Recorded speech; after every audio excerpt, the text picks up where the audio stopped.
1991 سے 2001 پاکستان میں کس قدر سیاسی عدم استحکام، محلتی سازشوں اور اقتدار کی رسہ کشی کا دور تھا۔ چوتھا مارشل لا کیوں لگا؟ دو خاندانوں کے درمیان طاقت کے لیے رسہ کشی، ملک کس ڈگر پر چل نکلا؟ اعوذ باللہ من الشیطان الرجیم، بسم اللہ الرحمن الرحیم۔ تمام تعریفیں اس ذات کے لیے جو دو جہانوں کا مالک ہے، اور لاکھوں کروڑوں درود و سلام اس کے پیارے محبوب محمد صلی اللہ علیہ وسلم پر۔ دوستو، یہ پاکستان کی سیاسی تاریخ کے سلسلے کی 5ویں ویڈیو ہے۔ محترمہ بے نظیر بھٹو اور میاں نواز شریف 1988 سے 99 کے دوران دو بار اقتدار میں رہے تھے۔ یہ دور محاذ آرائی اور کرپشن کا دور تھا۔ بے نظیر نے افواج پاکستان کو ایٹمی میزائل دیے اور خواتین و نوجوان کو مقتدر بنانے کی کوشش کی تھی۔ نواز شریف نے ایٹمی دھماکہ کیا اور موٹر ویز تعمیر کیے تھے۔ اس دہائی میں 3 صدور اور 5 وزرائے اعظم بدل گئے تھے۔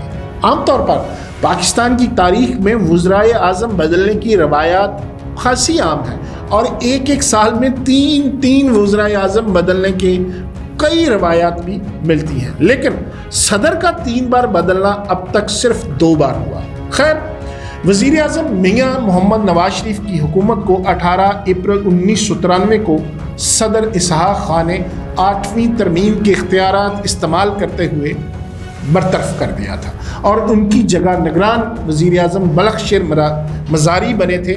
26 مئی 1993 کو عدالت نے نواز شریف کو بحال کر دیا تھا، لیکن دباؤ کی وجہ سے 18 جولائی 1993 کو صدر اور وزیر اعظم دونوں کو بیک وقت فارغ کر دیا گیا تھا، اور ایک امپورٹڈ وزیر اعظم معین الدین قریشی کو متعارف کروایا گیا تھا۔ نئے انتخابات کروائے گئے تھے، جس کے نتیجے میں 19 اکتوبر 1993 کو محترمہ بے نظیر بھٹو ایک بار پھر وزیر اعظم بن گئی تھی۔ اس دوران ایک بڑی امپورٹنٹ سازش بے نقاب ہوئی تھی۔ اس کو خلافت سازش کے اس کا نام دیا گیا تھا۔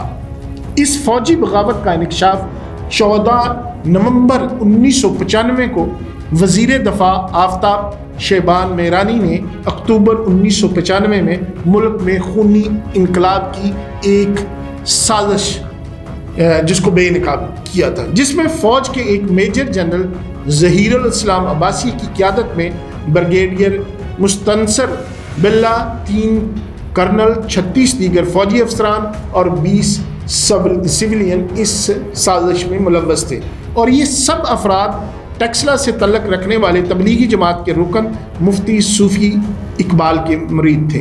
ان کا منصوبہ یہ تھا کہ 30 ستمبر 1995 کو آرمی چیف سمیت تمام کور کمانڈرز پر حملہ کر کے فوج کی قیادت پر قبضہ کیا جائے اور ملک میں خلافت کا اعلان کر دیا جائے۔ امیر المومنین اور قوم سے خطاب کے لیے تقریر بھی تیار کر لی گئی تھی۔ 20 ستمبر 1995 کو فاٹا سے آنے والے بریگیڈیئر مستنصر باللہ کی گاڑی کو ایک پولیس چیک پوسٹ پر روکا گیا، اور ان کی جب تلاشی لی گئی تو ان کے قبضے سے کلاشنکوف اور راکٹ لانچر برآمد ہوا تھا۔ یوں یہ سازش بے نقاب ہو گئی، اور تمام باغیوں پر فوجی قانون کے تحت مقدمہ چلا اور سزائیں بھی ہوئی تھیں۔ ایک بار پھر ملک میں عام انتخابات کرائے گئے۔ یہ انتخابات فروری 1997 کو منعقد ہوئے، جس کے نتیجے میں نواز شریف نے پھر سے اقتدار سنبھال لیا تھا۔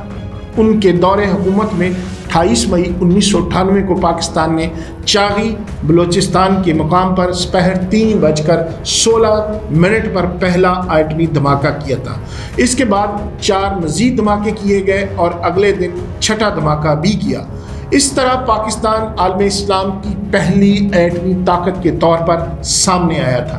سول حکومت کو آئے ہوئے بھی 2 سال ہی ہوئے تھے کہ ایک بار پھر ملک میں مارشل لا لگا دیا گیا۔ پاکستان کے 13ویں آرمی چیف سید پرویز مشرف نے اپنے پیشرو جنرل ضیاء الحق کی طرح صدارتی ریفرنڈم بھی کروایا تھا، اور 17ویں آئینی ترمیم سے وہی اختیار حاصل کیا جو جنرل یحییٰ خان اور جنرل ضیاء الحق نے اپنے دور حکومت میں حاصل کیے تھے۔ میاں نواز شریف کا تختہ الٹنے کے بعد مشرف نے